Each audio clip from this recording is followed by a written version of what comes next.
What would you say? What are the core components of meta leadership, and how can leaders apply them in their daily decision-making processes? Okay, so I think when we are talking about core competence, there are three areas. As I said, the main part is the systems and strategies as a leader. In an organization, this is must. This is a must. You need to know, sorry, leadership skills. You need to know how to handle your team. You need to know how to navigate through the complexities of different areas of your team and your work. And it's a VUCA world. It's a volatile, uncertain, complex, ambiguous world. So you need to understand what is the best way you can navigate. So that element is very important. But you also need to work on yourself. As I said, you also need to know what is emotional intelligence, how to regulate your emotions and how to regulate the emotions of others. Because if you don't know, then there will be conflicts, then there will be a lot of uncertainty, a lot of self-doubt. How do you work on these, not only for yourself but also for people who are in the team? And the third element is, as I said, I truly believe that every person needs to have a wonderful connection with himself or herself. If that is not in place, then there is a lot of problem, because what is your identity blueprint?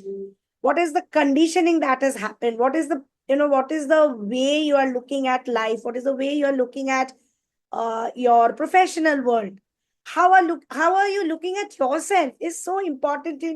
Daniel, around 20 years back, I personally had a lot of challenges regarding this. I had a lot of self doubt. I would procrastinate a lot.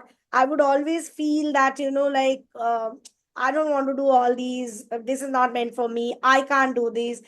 And when I started working on something called peak performance, and peak performance is, as we were discussing about the core competencies, a peak performance is about your productivity, your time management, your ability to understand how you can use your mind to bring out the best in you. So I work a lot on my habits, my focus, my flow state.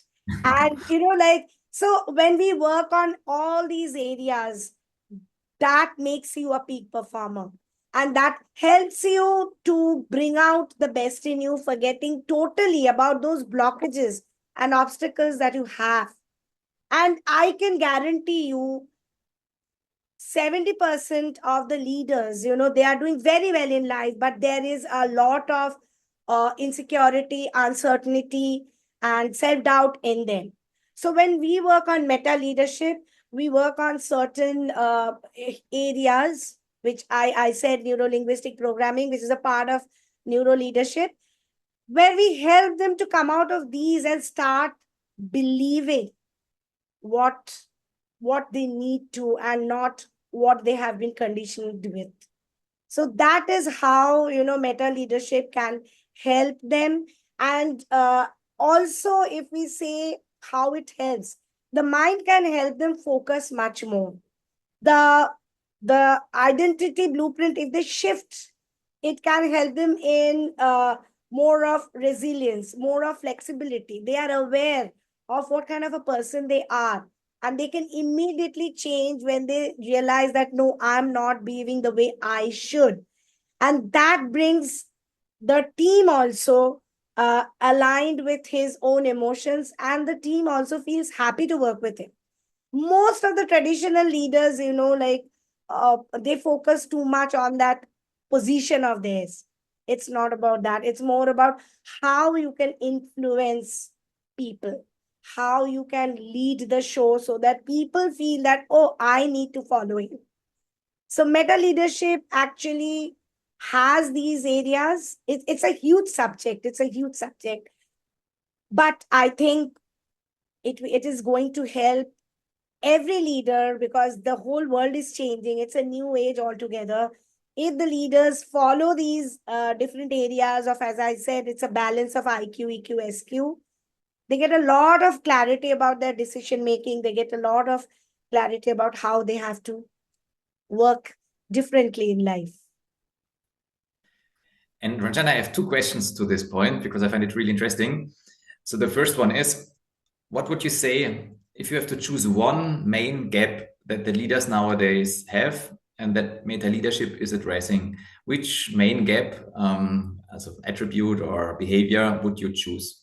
I think the most important is emotional intelligence, because as I said, with the stress, with the pressure in work and managing deadlines, managing time, managing team, there's so much to do, so much to do. So at the end of the day, what happens is emotionally they get so strong that they are not able to manage themselves. So meta leadership actually help them in understanding where is the gap and how they can work on their emotions as well as the emotions of others, so that whenever there is like there is a problem, or like people are not able to handle the pressure, people can actually work on the emotional intelligence part and see how they can resolve these issues and become more flexible, more resilient.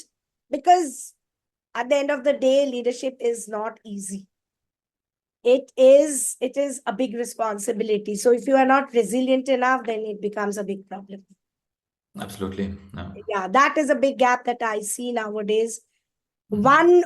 On one side, I see they are doing very well, and like they're always appreciated and recognized, so there is no issue in that. But then with the pressure again, the resilience part goes haywire. So emotional intelligence is a very important thing that meta leadership talks about. Mhm. Thank you.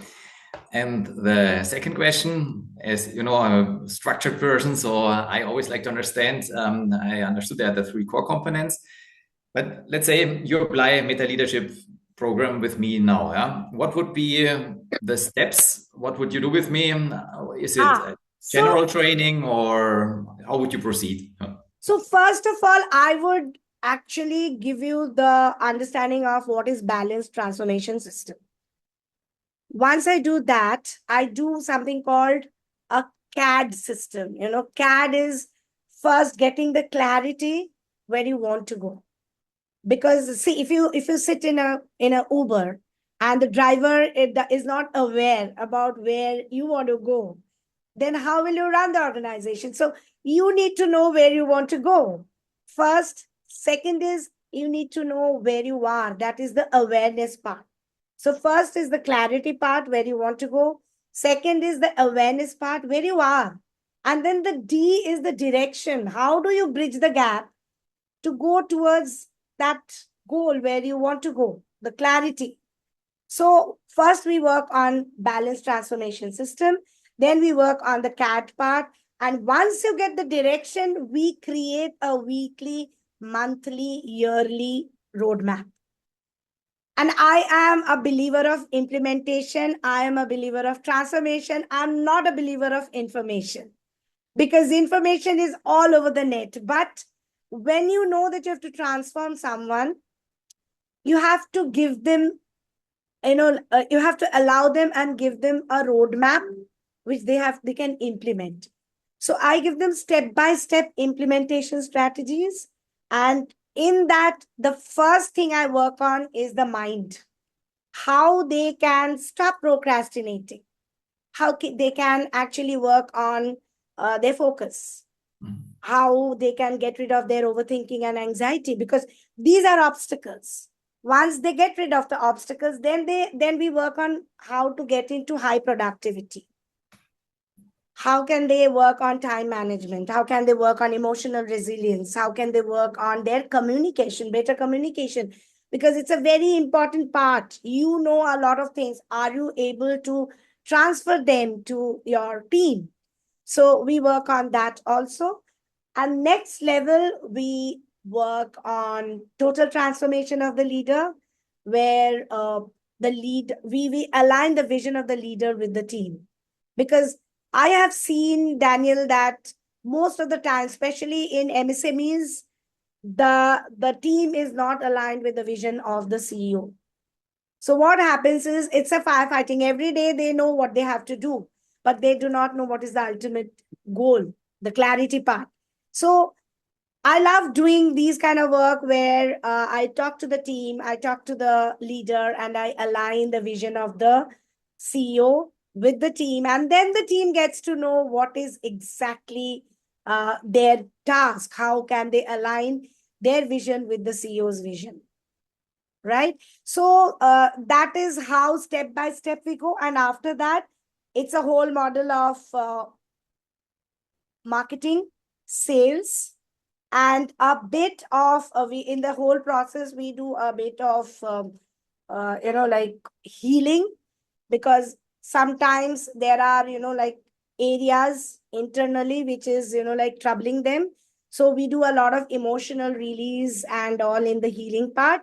So it's a whole combination of three areas. First is the self leadership, next is the team and the organizational leadership, and the third part is an overall change internally. That's like internal fulfillment, internal happiness. So I think it totally changes a leader. Oh, that sounds really amazing. Huh? I And love doing what I do, Daniel. yeah, I see your passion.